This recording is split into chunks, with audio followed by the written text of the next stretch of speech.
Aujourd'hui, nous allons continuer le travail autour de l'album Le Gros Navet. Alors, est-ce que vous avez bien tous votre boîte mémoire des mots? Vous avez bien regardé l'imagier. Aujourd'hui, vous devez aller jusqu'à se cramponner.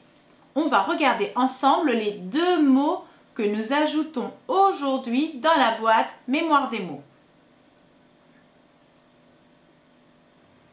Macha, la petite fille. Macha, c'est la petite fille du grand-père et de la grand-mère. Se cramponner. Se cramponner, c'est s'accrocher très fort et bien se tenir pour ne pas tomber. Regarde, sur l'image, le petit koala se cramponne très fort à sa maman pour ne pas tomber. Alors, tout d'abord, je vais vous relire le début de l'histoire. Aujourd'hui, je ne vous la raconte pas avec mes marionnettes. Je vais utiliser le livre et lire les mots qui sont écrits. Après le long hiver russe, la neige avait fondu. Le printemps était revenu. Il était temps de semer les légumes dans le potager.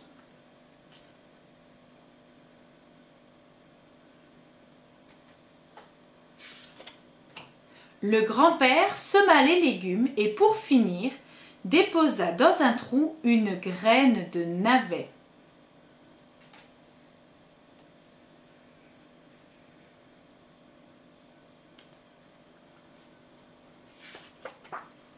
Le grand-père prit bien soin de ses plantations. Le navet, surtout, lui donnait de la satisfaction. Il poussait plus vite que les autres légumes.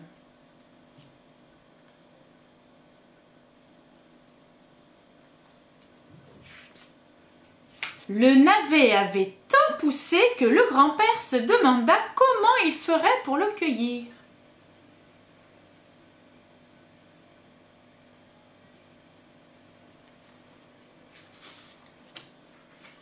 Le grand-père se retroussa les manches, cracha dans ses mains, empoigna les feuilles du navet, s'arc-bouta, mais le navet ne bougea pas d'un centimètre.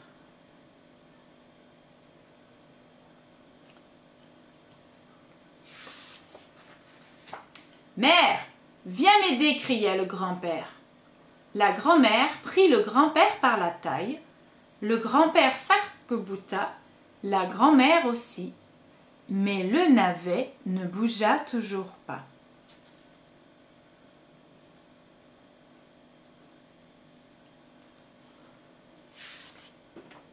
« Allons, on recommence plus fort » lança le grand-père. Et pour soutenir son effort, il répétait « Tire, tire, tire navet, tire, tire, tire navet » et la grand-mère reprenait « Tire, tire, tire navet, tire, tire, tire navet » mais le navet demeurait rivé au sol.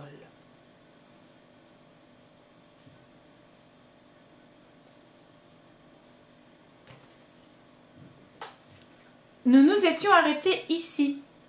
Le grand-père et la grand-mère sont bien embêtés. Ils tirent de toute leur force, mais ils n'arrivent pas à sortir ce navet de terre. Comment vont-ils faire? Je vais maintenant vous lire, puis vous raconter la suite de l'histoire. « Va appeler notre petite fille, proposa le grand-père. « Macha, viens vite ici, appela la grand-mère. Macha accourut et se cramponna à sa grand-mère. Le grand-père s'arc-bouta, la grand-mère aussi, Macha aussi, tout en scandant « Tire, tire, tire navet !» Mais celui-ci ne voulait toujours pas bouger. Donc le grand-père et la grand-mère, ils essayent encore une fois, mais cette fois-ci, pour avoir plus de force, ils appellent leur petite fille. Elle s'appelle Macha. Donc ils appellent Macha.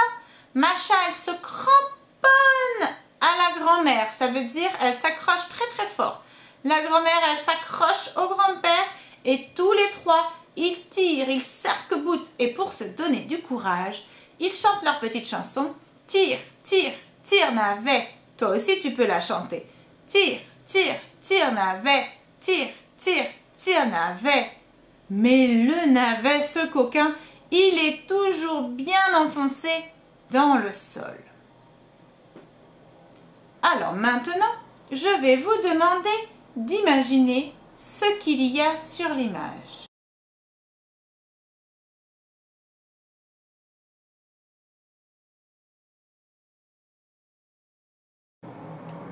Tu crois qu'on va voir Macha, la grand-mère et le grand-père accrochés les uns aux autres en train de tirer le navet? Tu crois qu'on verra le navet toujours bien ancré dans le sol? Eh bien, regardons. Eh oui, tu as gagné. Regarde comme ils font des efforts. Fais bien attention à l'ordre. Il y a d'abord le grand-père qui tire sur le navet. La grand-mère est accrochée au grand-père. Et Macha est accrochée à la grand-mère. Alors, combien y a-t-il de personnes qui tirent de toute leur force sur ce navet? Tu as trouvé? Oui, 3. Le grand-père, ça fait 1. Et avec encore la grand-mère, ça fait 2. Et avec encore Macha, ça fait 3.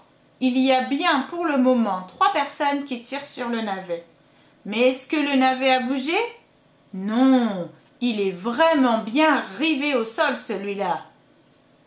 Alors, j'ai rajouté les bulles de pensée et on va essayer de se mettre à la place du grand-père, de la grand-mère et de Macha.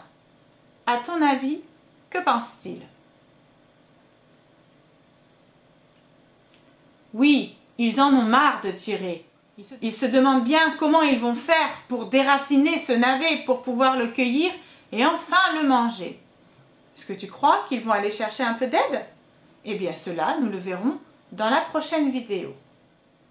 À présent, nous allons raconter l'histoire depuis le début en utilisant les marionnettes. Cette fois-ci, tu auras besoin de la marionnette du navet, la marionnette du grand-père, la marionnette de la grand-mère et tes parents vont te donner la marionnette de Macha. Tu es prêt? Regarde bien comment je fais. C'est le printemps. Il est temps de semer les légumes. Le grand-père plante ses graines et une graine de navet. Il en prend soin et il les arrose. Alors le navet grossit, grossit, grossit. Et le grand-père est très content, cela lui donne de la satisfaction.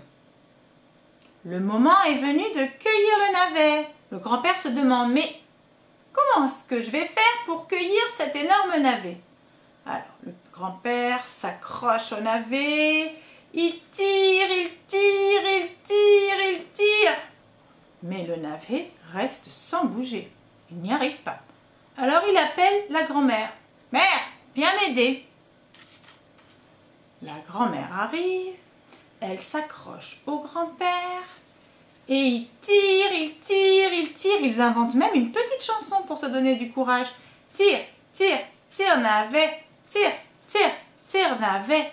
Mais le navet demeure rivé au sol. Il ne bouge toujours pas.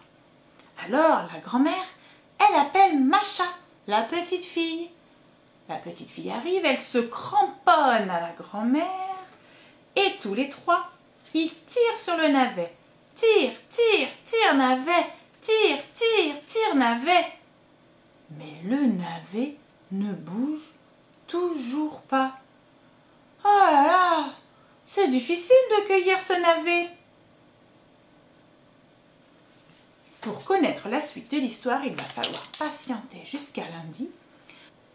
En attendant, tu peux revoir ton imagier jusqu'à jappement. Au revoir les enfants.